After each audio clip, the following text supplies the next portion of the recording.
Maichauke. Zvise basa. Arbo. Timuri kurimona. Asi matikodzera sadza apa nhasi. Arina. Right.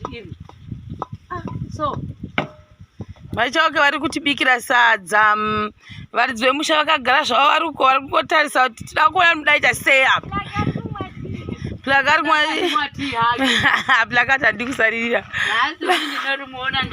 Plakati kumati. Tichiti unfortunately vachirichena tisisina ivo pabasa redu. Amunoona mabasa edu tinomadhocumenta. Saka pane challenge yakasaka kuti kuda kuti tiende kuseri ava vachiita ngosi takazohaya vamwe VaPongo navaita. In fact baba ndo vakati basa tinge tichishanda navo. Saka kwenze engo inoyi right. Sada kuti apa pamukuona kumazenge uko ndo dambudziko rekutanga ratakasangana naro panhau yekuroofing. Saka kana makatarisa kudai mazenge edu amwe ndikadai akatosiyana marufirwo akaitwa, rimwe riri mukati rimwe riri kuzhe. Saka nekuda kweizvozvo zvinhu zvakaita kuti pakuzonge takuda kuti pagadziriswe pakanetsa. Saka vana kunge vachikwanisa kunge vachita sei vachitibatsira nezhira yekuti vatibatsire kugadzira. Tobva ipapo toenda pane rimwe dambudziko repiri rakachizoitika. Pandiri kutaura apa handisi kuda kuti ndida kuzvonda kana kuti kudii. Dambudziko rimwe rakazobuda apa. Pamunoona iyi kona iyi tichibva mudenga dai sori nemhepo ichauya muchibva mudenga umo kumusoro uchidzika kudai. Kana uri kure kana wakatarisa kudai kona yese wakamira wakadai so unozoona kuti kumusoro kwebuilding yedu kwakabuda kwakazvimba, kuzasi kubva kwaita kutete. Saka takatanga ita challenge yekuti inini ndakanda kudisputa kuti no, ko why kona iyi iri kubuda yakaita se L shape. Muona manje. Saka yakaita se L shape ina hana kuzvifarira. Ndobva ndapikana kuti feedback actually kuna baba ndo vanenge vachiziva mabhilidha aya. Ndikati uyu budhi vedu ava vachichena ndavati ngavandigadzirirewo kona. Ndouya apa kunoti ipapa apa. Ndouya apa but zvinhu izvi ndakazozvidiscover inini later on.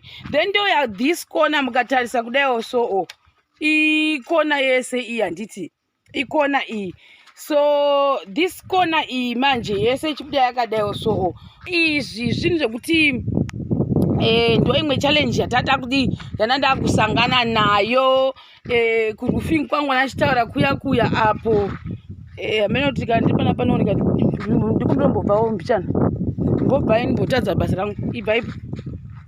Saka kana ndiri kusaidi kuno izvo ndiri kutaura kuti kuroofing yedu yaya kubuda rimwe zenge riri mukati rimwe riri kushe.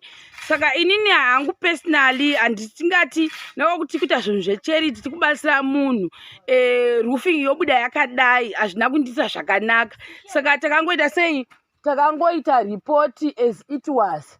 Saka tadere kuita report as it was baba vakabva kuti no, kuroofing nekuita zveplastering ndinoziva kuti iye hadi hanyatsa kuzvigona. Saka ndo patakabva taunzi pane imwe timu inouya. Saka ndo saka basa redu takambototi mise tatichiri kungouploada obviously mavideo zvatakanga takatora previously kumashure but I think ese atopera so far so good.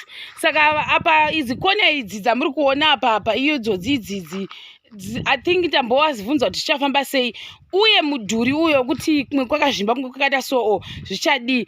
Then iyo yavazowedzera iyo inonzi ndo parapet handiti parapet. So initially ndakambenge ndakanzwa kuti ichaitwa parapet. So pandakaramba ndichizobvunza kuti ko parapet haufa yamaida kuisa paimba iyi. Vakabva vati no, parapet hatichaita sei haichaisike. Ndikati ko parapet sei isingachaisike. Vakati nekuda kwekuti zvatoramba.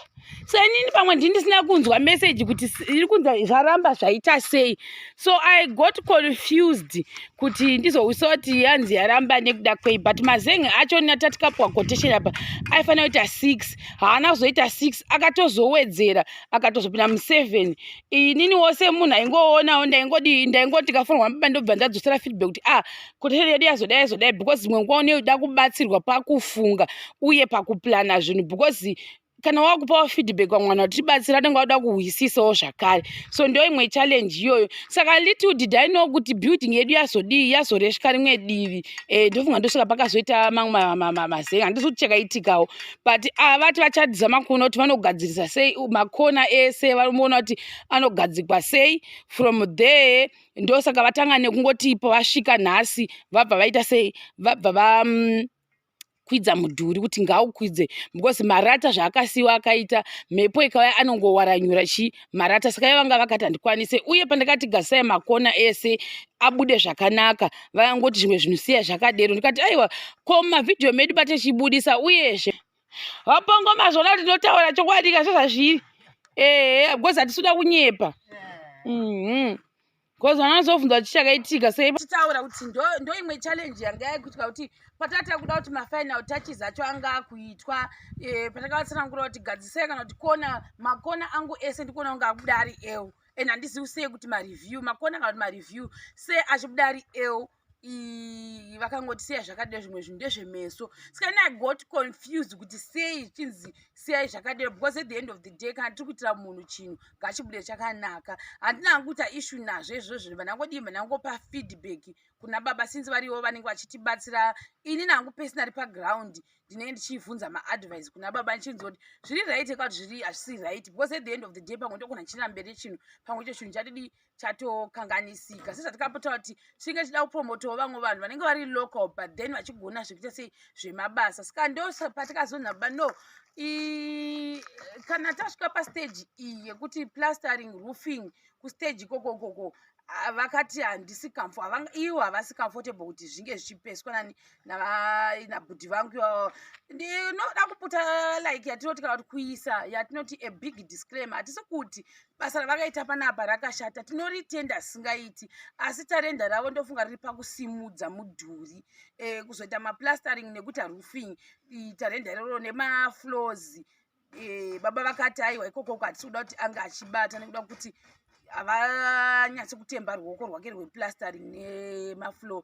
Unfortunately building yedu ndo zvayakazobuda yakaita, zvokuti imwe vakaita sekuita dzveya, asi havati hanzi tichazvigadzisa kuti zvinge zvisingabude zvakadero. I'm not so sure kuti vachazvigadzisa sei VaPongo vachoni. Saka nekuda kwaizvozvo ndosaka tomboita kuti titomboita zvimazuva tisiri paproject. Saka project yedu yakaita sekutomboti affectikei mukaita sajirawo racho nasati tapedza, because obviously ndanga ndaita emergency, because taida kuti tinge tichigadzisa zvinhu pachiri padhuze sati taenda mberi. The other thing chachakutya ndechekuti ndakatobva kunongo ndobva nangu obviously papane imwe nyaya yokuti ndandine emergency kuHarare. Saka from there takatozoti ava vabve kwaGutu, because vakabva kwaGutu vakaendawo kumberi kwavo, vanotendererawo muZimbabwe vachiita zvekuvaka zvavo, although vasina like watinotiwo makamba kana big companies. Saka ndo vatakaita sei vandakazoti alright ndochimirirawo, because baba ndo vanovaziva.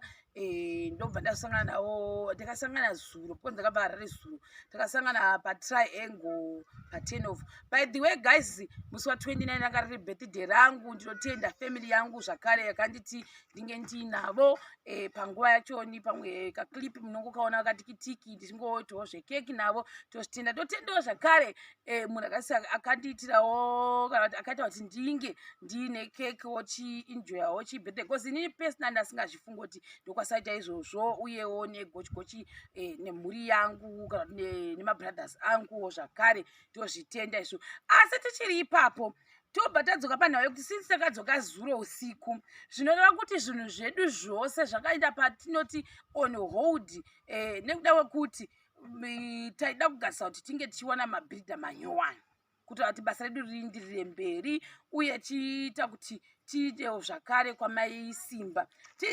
Tobva ipapo tida pakuti nyaya yejecha kana kuti zvinhu zvedu zvikwanisiro tasvika pasina. Saka kuona kuti patazosvika makuseni ndo patatanga kutomhanya kuti tikwanise kuti ivhu redu reblack riya ringe riri panzvimbo saka taenda naWilly naIsaac ndizvo anzi Isaac uyu kakomana apa mukomana uyu apa ndiuyu hanzvadzi yaplaki ndo vatazoenda navo kutsvaga jeke reblack iroro though mavhiri edu anga achiita problem deciders noti abeta kuita sei kuhaya rori taita zverori toita sei tongoisirwa load yedu 1 saka rori kunoku inonzi $70 ndo yatiri kufanira kuhaya saka zvinhu zvekuti kuhaya rori iyi yaisiri paplan kuti tinge tichizviita saka tatozongototi unoziva kuti chika nesituation yatitorika kuti titangezve kuti todzoka totanga kuti ngatitangei kuti tipeongoro tisei zvinogona kuti titorera futi nguva ende program yedu yoramba icha sei ichidrega hatisi kuda izvozvo saka tikaita mameeting yedu zvinonera manheru namuchapikuti avathingi panhau yejechachi maybe what you can do ndezvekutota zverori because ininiwo mota yangu yakafa mashoko ndikumashayiwawo mashoko achoni saka handikwanisi kunge ndichiisa zvibheke zvesemende zvakare unfortunately handikwanisi kunge ndiri kubatsira then apa taenda futi kunonzi kuchiko tataenda kupixend but kure saka zvatatozoita ndazobhadhara Willy wachoni anganengura because anga asingachadiwo plus netime kwakupisa kuda kuti mabhiridha edu atikana asazongogara wototi takangoinda kubva tatengosara tikagara tasingade situation iyoyo saka ini at the end of the day ini kutofara because takasvika zuro usiku asi panguva ino takwanisa kungobatanidza 1 or 2 things izvozvezvo sekuti panhu pakuti vanhu vangaita dispace zvinhu zvakawanda zvinoitika musociety as well saka tiri kutombopina Willy stereki iyeyo saka tamubhadharawo lodhi rake richi $5 kuti anga achitibatsira because at the end of the day guys tauda kuti zvipere zvapera tomuvha on toenda kune the next thing as well plus mabhiridha edu aya atinavo vanoshanda netarget ndo zviripo tichaonawo zvakare kuti kwamesimba vachisimudzawo midhuri yavo nokuti iwo the first thing anga ndakada vasati vatozvitamata vakanotisa kuti paidiwa iyo parapeti acho pambai paidiwa parapeti ini ndochifungwa kuti parapeti iyayawo ndo izvozvo saka ndo the first thing zvavataura kuti tisati tatomboenda kure tisati tombobata toilet yamuda kuti ngaibatwe mazenga ari apa anoinda nekuda kwekuti haana parapeti ini ndochifunga kuti kuvari kuti kudinda tombokonfuzika vakati handisi kubata zvimwe zvinhu ndikandigadzise imba iyi ndozvaitika then makona pavangataura vachataurawo because tandisi kuda kutada kwazota vanyanya kutaura regarding this house inhaya yekuti havasiwo vakaivaka number 2 mumwe munhu unogona kuvungwa kuti kana vakatanga kutaura kuti vari kuita disregard basa rakaitwa navachichena saka ndosaka ini ndiri kuita more of the talking because ndindaiva pano ivo vachatanga ngotaurawo zvavowo zvisinei nekunoku handiti saka zvanachireva zviya kuti building yedu inotanga kuchinjira tingi somewhere apa handichatozivi kuti yatokona saka hamene kuti vachaigadzisa sei kachiita but vanga vachiti iwo kana kuri kutogadzirisa kune nguva kutokwatanura ichichi vochikwatanura vochigadzisa ndofunga makona acho ndofunga kuti zvibude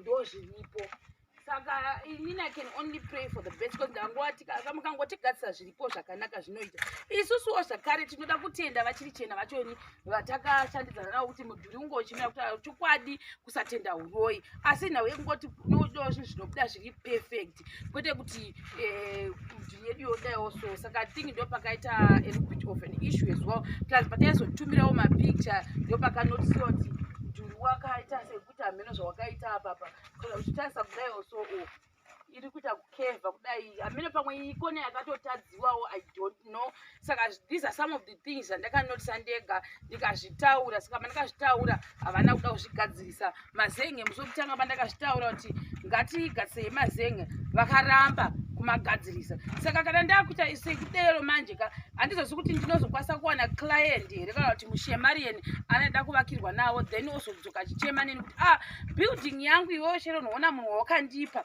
roofing yachoni rimwe rata rakadai rimwe rakadai those are the situations atisingade kuti ange aripo uyezve kana structure ichibuda ngaibude zvakanaka saka tinozvitenda nekuvanesi kwavakaita panguva iyoyo zengoitika yemidhudhudhu wati but those ones are none of our business idecision yavo inemere maichauke handizvo.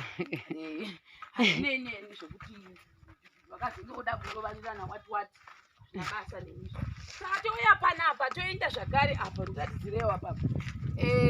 Pane kuwedzera kwavari kuita uyu ndiki kwavari kuita line isingazosishero kunoko kuti tipedzise basa rakasiyiwa naChirichena panzira. Mushure mekunge vakundikana kuzoripedzisa nezviitiko zvakaitika kumusha kwavo zvazvisamamira zvakanaka. Saka pari zvino izvi tisita kukondinya basa ravakasiyira panzira. Pane apo neapo pavakanga vachiratidza kuti vakanga vakuenda kunokundikanawo mbichana. Saka tichambozama neunane hwedu hwatinokwanisa kuti tinge tichimbozama kuti tingavapamendena sei kuti pange pachidzokera panzvimbo zvinenge zviri nani.